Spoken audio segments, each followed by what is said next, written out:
चलें बिस्मिल्लाहिर्रहमानिर्रहीम। So students exercise 6.5 को कंटिन्यू करेंगे और एक्सरसाइज 6.5 में क्वेश्चन नंबर 3 बेटा आपके पास गिवन है, लिखा हुआ है कि in an H P the tenth term is 35 और उसके बाद लिखा हुआ है and the 34th term is 25 और आपसे कह रहे हैं if the last term is 2। Last term का मतलब तो पता ही है 2n होता है और आपसे कह रहे हैं students find the number of terms. Student number of terms मालूम करना है, मतलब n मालूम करना है। ठीक है, समझ तो गए होंगे आप। सेकेंडली मैंने आपको लास्ट लेक्चर में भी बताया था HP जो होता है वो रेसिप्रोकल होता है किसका, AP का। ठीक है, लेकिन स्टूडेंट मैंने आपको सॉल्व करना है थ्योरम से सिखाया है, लेकिन आप उस तरह से भी सॉल्व कर सकते हैं कि आप AP से भी इसको सॉल्व कर सकते हैं, जिस तरह मैंने आपको शुरू में एक आध क्वेश्चन करा दिया था। तो it's up to you students, आप जिस तरह चाहें उसको सॉल्व कर लें। तो चलें अब हम इसको सॉल्यूशन की तरफ बढ़ते हैं बेटा।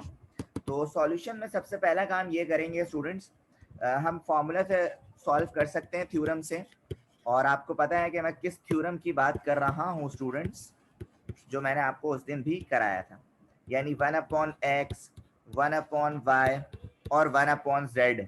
ये रहा P, ये रहा Q, ये रहा R। ठीक है, तो इससे मैंने लास्ट प्रीवियस क्वेश्चन भी आपको सॉल्व करके दिखाया था। लेकिन सर सबसे पहले काम ये करते हैं हम कि जो वैल्यू गिवन होती है, जैसे आपको 10th टर्म दी हुई 35 HP में, तो आपने यहाँ पे लिखा T10 इक्वल टू 35।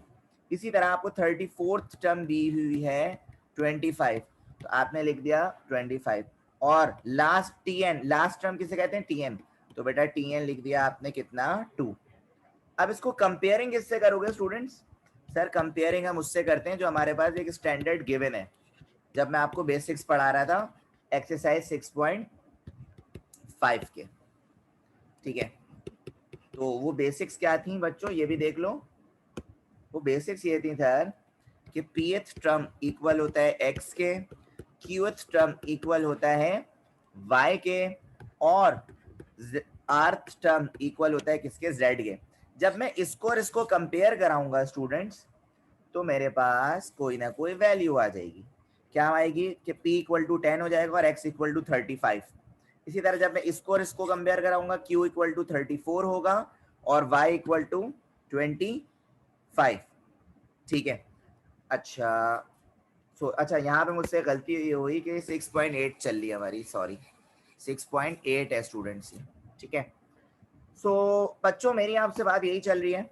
इसी तरह लास्ट टर्म जो है, मतलब z जो है वो इक्वल हो जाएगा किसके, 2 के, और r equal to n equal to मालूम करना होगा। ये सब मैं आपको लास्ट क्वेश्चन में भी बता चुका हूँ, आपको याद आ रहा होगा। सो स्टूडेंट्स यहाँ पे अगर आप जब कंपेयर करोगे तो देखो क्या वैल्यू आएगी। सर p की वैल्यू आ गई है 10 और x की वैल्यू आ गई है 35।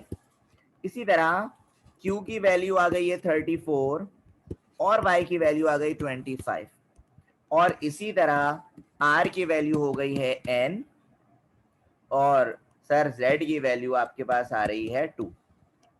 ठीक है, अब आपने क्या करा, चुपचाप से ये जो है ना आपके पास थ्योरम फॉर्मूला, x की जगह यार x की वैल्यू कितनी आई है, 35। x की जगह x की वैल्यू, y की जगह y की वैल्यू, z की जगह z की वैल्यू, और p की जगह p की, q की जगह, मतलब वैल्यूज पुट करनी है यार, सिंपल बात खत्म हो गई। तो वैल्यू जब पुट करोगे, मैं करता हूं आपके सामने पुट, ये हो जाएगा 1/35, इसी तरह ये हो जाएगा 1/25, इसी तरह 1/2, ये हो जाएगा आपके पास 10, ये हो जाएगा आपके पास 34, ये आपके पास हो जाएगा r, और ये तो 1 1 ही है, 1 1 1 इक्वल है किसके, 0 के।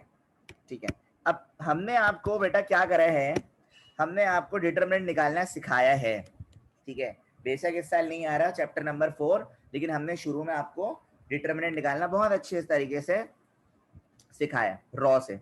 तो मैं इसको एक्सपेंड कर रहा हूं, मैंने यहाँ पे लिखा एक्सपेंडिंग फॉर रॉ वन से एक्सपेंड कर रहा हूँ, ठीक है। तो ये होता है एक्सपेंड किस तरह है, आपको पता भी है कि ये प्लस होता है, ये माइनस होता है और ये प्लस होता है।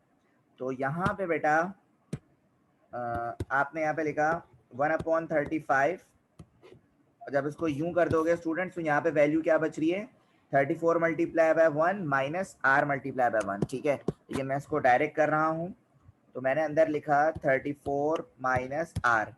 इसी तरह जब इसकी बारी आई तो यहाँ पे लिखा -1/25, और जब इसको यूं करके बंद करोगे तो यहाँ से बचेगा 10 1 r1, मतलब 10 1 जा 10 और r 1 जा r। तो बेटा यहाँ पे आपके पास हो जाएगा 10 माइनस r। इसी तरह जब इसको करोगे ये हो जाएगा 1/2, और जब इसको यूं करके बंद करोगे 10 1 34, ठीक है, समझ तो गए होंगे आप। तो ये हो जाएगा 10 माइनस 34 इक्वल है किसके, 0 के।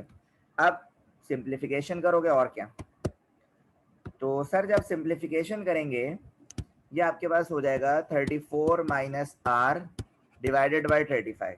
कैसे, 34 माइनस आर डिवाइडेड बाई 35। इसी तरह ये माइनस ये 1/25 इससे भी मल्टीप्लाई होगा और माइनस के आर से भी। तो ये आपके पास कुछ इस तरह आ जाएगा मेरे बच्चों, ये आपके पास हो जाएगा 10 माइनस, अच्छा इसको इस तरह कर लो, 10 माइनस आर अपॉन 25, और यहाँ पे ये आपके पास हो जाएगा 1/2, ये देखो 1/2 लिखो पहले प्लस का, मैंने यहाँ पे लिखा, और 10 माइनस 34 कितना होगा सर, माइनस का 24, माइनस का 24 इक्वल टू 0, या 2 1 जा 2 12 जा, तो 34 माइनस आर अपॉन 35 और 10 minus R upon 25 plus minus minus का 12 इक्वल टू 0। माइनस का 12 बेटा इधर आकर क्या होगा सर, प्लस का, तो 34 minus R divided by 35 minus 10 minus R divided by 25 equal हो गया किसके, प्लस के 12 से, ठीक है। यार अब क्रॉस मल्टीप्लाई तुम लोग कर लेना, तुम लोग क्रॉस मल्टीप्लाई से एलसीएम लेना चाहो उससे कर लेना, ठीक है, जिससे चाहे एलसीएम ले, बस इन दोनों में एलसीएम होगा, दैट्स इट। तो ये हो गया स्टूडेंट्स 175, जो मैं कर रहा हूँ ना आंसर वही आना है, ठीक है। अगर तुम लोग उस मेथड से भी करोगे क्रॉस मल्टीप्लाई से तो इससे परेशान नहीं होना कि यार ये कोई अलग चीज हो रही है। ये 175 बेटा यहाँ पे डिवाइड हो रहा है, यहाँ जाके मल्टीप्लाई, बस सिंप्लीफिकेशन है और क्या। अब 5 को बेटा इस ब्रैकेट से मल्टीप्लाई करो, -7 को इस ब्रैकेट से मल्टीप्लाई करो, तो बेटा ये आपके पास हो जाएगा 170 minus 5r minus 70 plus 7r equal to 2100। कहाँ से आया बेटा सर, 175 को जब 12 से मल्टीप्लाई करेंगे तो 2100। अब इसकी सिंप्लीफिकेशन, प्लस का 170 माइनस का 70 ये हो जाएगा 100 माइनस, अच्छा ये देखो 5 को बेटा 34 से करोगे तो 170, 5 को माइनस आर आया कहाँ से कौन सा, ये 34 माइनस आर, नहीं 5 अच्छा अरे भाई ये तुम लोग यार ये एलसीएम ले लेना ना, ये और ये एलसीएम है, क्रॉस मल्टीप्लाई कर लेना तुम लोग, ठीक है। मतलब 25 को आप 34 माइनस आर से कर लेना, 35 को इससे कर लेना, मैंने इस तरह करा है, देखो मैं बता देता हूँ, 35 और 25 मैंने इस तरह करा है, तो ये हो जाएगा 5 7 जा 5 5 जा, और ये हो जाएगा 5 1 जा, और ये हो जाएगा 7 1 जा 7, ठीक है।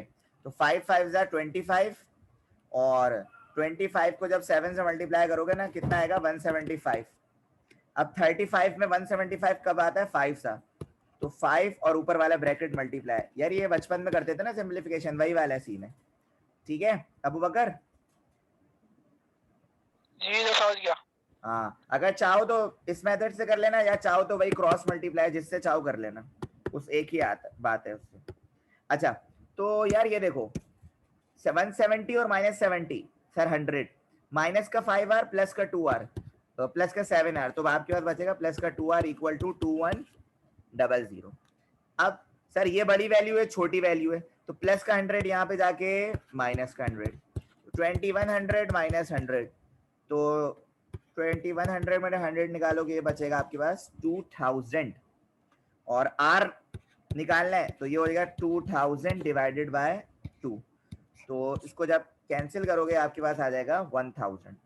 तो r का मतलब r 1000 आ रहा है, इसका मतलब क्या है स्टूडेंट्स कि नंबर ऑफ टर्म्स आपके पास कितनी है, 1000 है। सर क्वेश्चन पे आ जाए।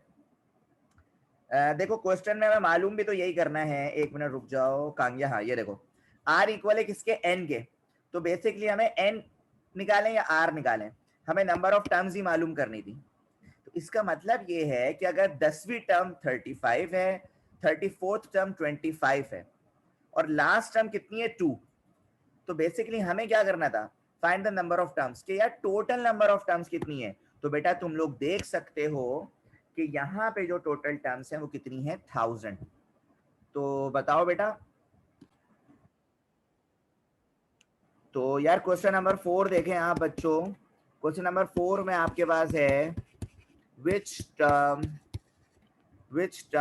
of the HP, which term of the HP 6, 2, 6 upon 5, dot is equal to 2 upon 33।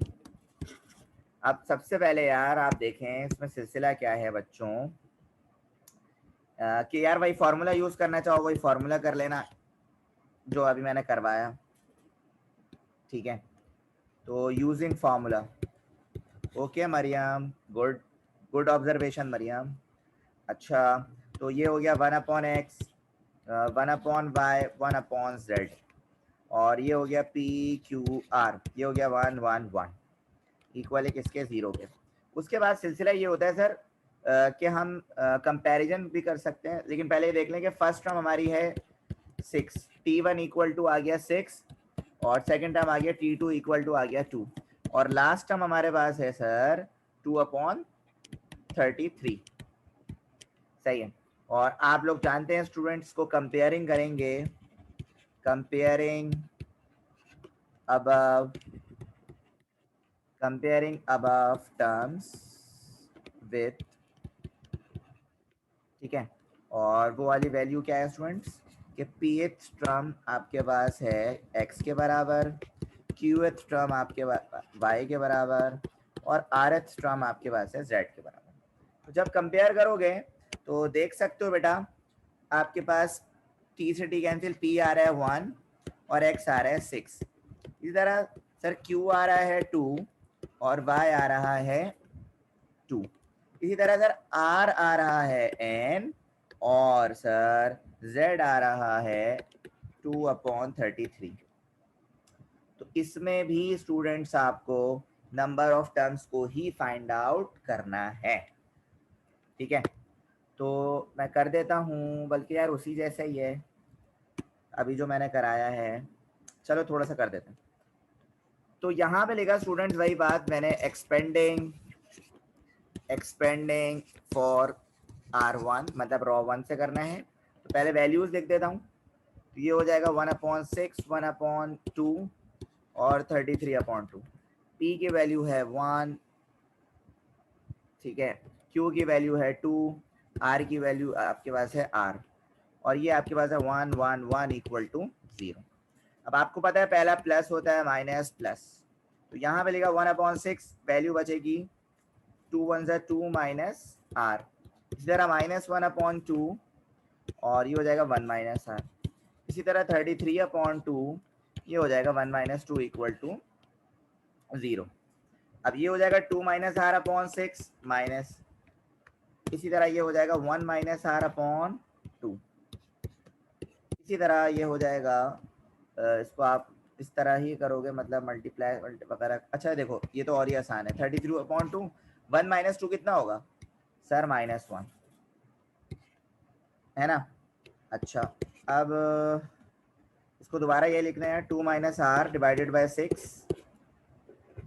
6 है, और 1 - R डिवाइडेड बाय 2, और plus minus -33/2 equal to 0। Plus का -33/2 यहाँ जाके सॉरी माइनस का 33/2 वहाँ जाके प्लस का हो जाएगा। तो ये सिलसिला कुछ यूं हो जाएगा कि 2 minus r divided by 6 minus 1 minus r divided by 2 equal है 33/2 के। अब यार वही उसी तरह एलसीएम एलसीएम ले लेना जिस तरह तुम लोग चाहो। तो मैं इस तरह ले रहा हूँ 6 और ये हो जाएगा 2 माइनस r माइनस इधर बचेगा 3 1 माइनस r इक्वल है 33/2। तो 2 minus r minus 3 minus minus plus 3r divided by 6 equal to 33/2। जब ऊपर सॉल्व करोगे प्लस का 2 माइनस का 3 बचेगा माइनस का 1 माइनस का r प्लस का 3r बचेगा 2r। तो 2r minus 1 divide by 6 equal to 33/2। ये 6 जो है बच्चों डिवाइड हो रहा है और यहाँ जाके मल्टीप्लाई। तो 2r minus 1 equal to 33/2 multiply by 6। 2 1 जा और 2 3 जा। 2r माइनस 1 इक्वल टू 33 को 3 से जब मल्टीप्लाई करोगे 99 माइनस का 1 इधर जाकर सर प्लस का 1। तो 2r इक्वल टू 100 और r equal to 100 divide by 2। 2 1 जा 250 जा। तो बेटा r 50 आ रहा है। इसका मतलब सर n कितना आ रहा है 50। मतलब स्टूडेंट्स आपके पास 50 टर्म्स मौजूद हैं इस सीरीज में HP प्रोग्रेशन में HP हार्मोनिक सीक्वेंस में। तो ये तो बेटा वही क्वेश्चन था जो उससे पहले हमने करा था।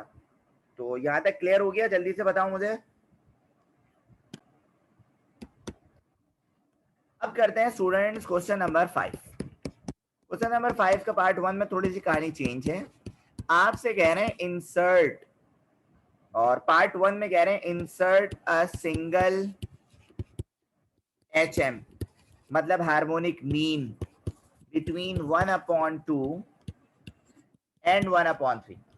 मतलब स्टूडेंट आपको जो सीरीज दी हुई है 1/2 और 1/3 दो वैल्यूज दी हुई है। पहली वैल्यू को आपको पता है फर्स्ट टर्म कहते हैं, सेकंड को सेकंड टर्म कहते हैं, फर्स्ट टर्म को ए भी कहते हैं, सेकंड टर्म को बी भी कहते हैं। ये बात आप लोग जानते हैं। कह रहे हैं इनके दरमियान एक बीच में सिंगल हार्मोनिक मीन को ऐड कर दिया जाए। अब सिंगल हार्मोनिक मीन स्टूडेंट मैंने आपको फॉर्मूला बताया बल्कि ड्राइव करवाया भाई यार शुरू में। क्या HM equal to 2AB upon A plus B. ठीक है, तो आपसे ये कह रहे हैं कि यार ये एक HM को इंसर्ट अ सिंगल कह रहे हैं ना। अब एक से ज्यादा होता है उसमें क्या कहानी होती है वो अगले पार्ट में बता दूंगा। तो ये कर लिया और कह रहे हैं कि भाई तो पहली value A equal to 1/2 B equal to 1/3। इसमें हम वो थ्योरम यूज नहीं कर सकते क्योंकि इसमें इंसर्ट आ गया। थ्योरम कब यूज करेंगे? जब हमें नंबर ऑफ टर्म्स की वैल्यू निकालनी हो या सिंपल हमें टर्म्स निकालना हो। जब टर्म फाइंड आउट करेंगे तो हम वो थ्योरम वगैरह फार्मूला यूज कर सकते हैं। तो अब देखें यहाँ पे ये वाला सिलसिला है। तो अब होगा क्या? कुछ भी नहीं होगा सर, ये तो और ही आसान है। ए और बी गिवन है, इसमें पुट कर दो इस फॉर्मूले में। ठीक है, क्योंकि आपसे यही कह रहे हैं कि इंसर्ट अ सिंगल, तो इसको आप पुट कर दो ए और बी। और क्या, कुछ और करना थोड़ी है। HM इक्वल टू 2, ए की जगह लिखा 1/2, बी की जगह लिखा 1/3, इसी तरह ए की जगह लिखा 1/2 प्लस और बी की जगह लिखा 1/3। बस मैं इसे सॉल्व करूंगा और 2 से 2 कैंसिल, तो ऊपर बच रहा है बच्चों 1/3। नीचे नीचे तो यार वो एलसीएम वाला सीन है, क्रॉस मल्टीप्लाई वाला खेल लो। तो ये हो जाएगा 3 1 जा 3, 2 1 जा 2 और 2 3 जा 6। ठीक है, तो सिलसिला ये है। चलो मैं नेक्स्ट पेज पे करता हूँ। सिलसिला ये है 1/3 और ये हो जाएगा 3 + 2/6। तो इसको जरा इस तरह लिख लो आसानी के तौर पे, 1/3 ऐसे लिखो और ये डिवाइड हो रहा है क्या 3 + 2/6 से। और आपको पता है डिवाइड किस में चेंज होता है सर? मल्टीप्लाई में। 1/3 मल्टीप्लाई बाय 6/3 + 2। ओहो 3 + 2 बार बार क्यों लिख रहा हूँ मैं? 3 + 2 की जगह 5 लिख देता हूँ। तो 3 1 जा 3 2 जा। तो आपके पास स्टूडेंट्स आपके पास जो HM आ रहा है हार्मोनिक मीन वो कितना आ रहा है 2/5। तो सर ये तो बहुत ही सिंपल था, सिर्फ आपको ये फॉर्मूला याद होना चाहिए भाई HM का, हार्मोनिक मीन का, कि 2AB upon A plus B। ठीक है, ये तो बहुत ही सिंपल था। लेकिन यार ये जो इसका पार्ट 2 है ना बेटा, ये थोड़ी सी उल्टी कहानी है। उल्टी क्या कहानी है इसका भी फॉर्मूला बता चुके हैं आपको। बस काम लंबी हो रही है थोड़ी। अब है क्या यार, देख लो, लिखा हुआ है इंसर्ट 4HM। जितने इंसर्ट करने बोलेंगे ना यार, उतने हार्मोनिक मीन की क्या निकालनी होगी भाई, वैल्यू निकालनी होगी, और क्या। ठीक है, लेकिन मसला ये है सर कि जो आपने अभी फॉर्मूला पढ़ाया हार्मोनिक मीन का, वो सिर्फ सिंगल के लिए वैलिड था, वो सिर्फ सिंगल के लिए वैलिड था एक। लेकिन यहाँ पे तो 4 की बात हो रही है। क्या मतलब यार, मैं बताता हूँ। लेट H1 पहला हार्मोनिक मीन, दूसरा हार्मोनिक मीन, तीसरा हार्मोनिक मीन और चौथा हार्मोनिक मीन। तो यहाँ पे पहले लिखा मैंने B4 हार्मोनिक मीन, मतलब ये चारों आपके पास हार्मोनिक मीन्स हैं। ठीक है, और सर पहली वैल्यू A इक्वल है 12 के, और सर B इक्वल है किसके, 48/5। अब देखो यार, फॉर्मूला देख लो यार बच्चों, मैंने पहले भी लिखवाया था और आप लोगों ने लिखा भी था। देखो H1 निकालना हो n+1 AB/A+NB, ये फॉर्मूला होता है। इसी तरह H2 निकालना हो तो n+1 और AB divided by 2A plus n-1 into B। ठीक है, इसी तरह H3 निकालना। अच्छा, इसमें फर्क देख लो क्या है। फर्क ये है मेरा बेटा, ऊपर वाली चीज तो सेम है, नीचे वाली चीज में फर्क है। जब पहला हार्मोनिक मीन हो तो A+NB, दूसरा हो तो 2A प्लस n-1B, तीसरा हो तो 3A प्लस, लिख देता हूँ, चलो मैं लिख देता हूँ, 3A प्लस n-2B है वैसे, चलो मैं लिख देता हूँ। H3 हो जाएगा n+1 AB divided by 3A plus n-2B। इसी तरह अगर H4 निकालना हो और तो ये हो जाएगा भाई बच्चों n+1 AB upon 4A plus n-3B। भाई ये चारों आपके पास फॉर्मूले मैंने लिख दिए हैं, ये तुम लोग निकालते रहना यार, तुम लोग निकाल लेना। चलो अच्छा, एक कर देता हूँ मैं, एक निकाल देता हूँ, H1 निकाल देता हूँ। सिर्फ वैल्यूज ही पुट करनी है और उसमें कोई 30 मार खान नहीं है यार। चलो मैं निकाल देता हूँ एक, n+1 AB upon A plus NB। H1 equal to, बेटा n की जगह, n कितना है n, सर 4 हार्मोनिक मीन बोल रहे हैं ना आपको, तो यहाँ पे तो दिया हुआ है n, मतलब n इक्वल टू 4 है सर। n की जगह आपने लिखा 4, ये रहा 1। सर A आपके पास है 12, सर B आपके पास है 48/5। इसी तरह A की जगह वही 12, B n की जगह 4 और B की जगह 48/5। तो 4 + 1 हो जाएगा आपके पास 5। इसी तरह मल्टीप्लाई बाय 12 मल्टीप्लाई बाय 48/5। ठीक है, और नीचे देखो अब 12 प्लस 4 को 48 से करोगे 192/5। अब यार देखो, ये 5 से ये 5 कैंसिल। ठीक है, तो 12, अब चलो मैं आगे कर रहा हूँ। तो 12 मल्टीप्लाई बाय 48 बच गया, इधर क्या बचा है सर, 12 मल्टीप्लाई बाय 48। तो बेटा आपके पास हो जाएगा, ये H1 की बात चल रही है, ओके, तो आपके पास हो जाएगा सर 12 मल्टीप्लाई बाय 48, और यार नीचे लोग एलसीएम क्रॉस मल्टीप्लाई कर लेना, तो 12 5 हो जाएगा 60, 60 प्लस 192/5। तो क्या हो रहा है, कुछ कैंसिल हो रहा है, चलो अच्छा, 12 मल्टीप्लाई बाय 48 डिवाइडेड बाय 60 और 192 को प्लस करोगे आएगा 252, और अपॉन का 5 है यार, इधर आ जाएगा मल्टीप्लाई बाय 5। अब हो सकती है कैंसिलेशन, ब्लू से कर रहा हूँ। तो सिलसिला क्या हुआ, 2 से करना चाहो 2 से कर लो, चलो मैं 2 से कर लेता हूँ। ये हो गया 2 1 2, 2 2 4, 2 6 12।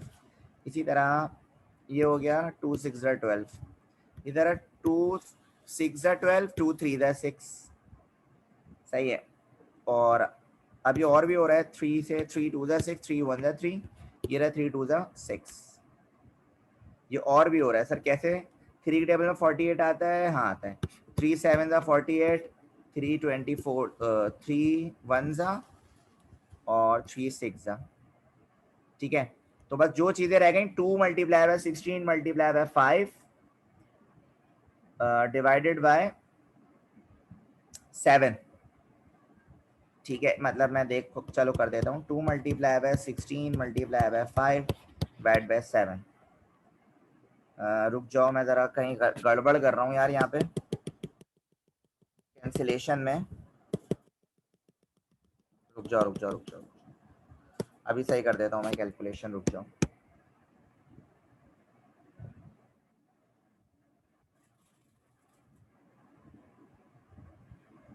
अच्छा जी, सबसे पहले काम ये करता हूँ मैं, 12 5 से कितना होता है 60, तो 60 multiply by 48 divided by 252। Values को कम करा ना मैंने। अच्छा जी, अब यार सिलसिला ये है, इसको मैं करता हूँ किससे, 4 से कर लेता हूँ या 12 से कर लेता हूँ। 12 4 ज़ा 48 होता है और 12 2 ज़ा 24, एक इधर चला गया, 12 1 ज़ा 12। अच्छा भाई, ये तो हो गया सिलसिला। ठीक है, इसी तरह 3 7 ज़ा और 3 20 ज़ा। सही है, तो ये देखो तुम्हारे पास क्या आ रहा है भाई, h1 equal to 20 multiply by 4 divided by 7। तो यार ये आ गया आपके पास 80/7। ये आपके पास आ गया स्टूडेंट हार्मोनिक, मतलब हार्मोनिक, पहला हार्मोनिक आ गया। इसी तरह तुम लोग H2 निकालोगे, इसी तरह तुम लोग H3 निकालोगे और इसी तरह तुम लोग H4 निकालोगे खुद से सॉल्व करके। तो सिलसिला क्या बनेगा, सीक्वेंस क्या बनेगी, सुन लो। सीक्वेंस, ये सीक्वेंस बनाने की जरूरत नहीं है, तुम लोग इस तरह लिखोगे, पहला हार्मोनिक मीन, दूसरा हार्मोनिक मीन ये आएगा और तीसरा ये आएगा, और यहाँ पे लिखोगे 10R। ये आपके पास चारों हार्मोनिक मीन के आंसर आ गए, H1 H2 H3 H4, और यहाँ पे लिखोगे R4 harmonic means, harmonic means. तो ये हो जाएगा तुम लोग का आंसर। ठीक है स्टूडेंट्स, यहाँ तक क्लियर हो गया? जल्दी से बताओ।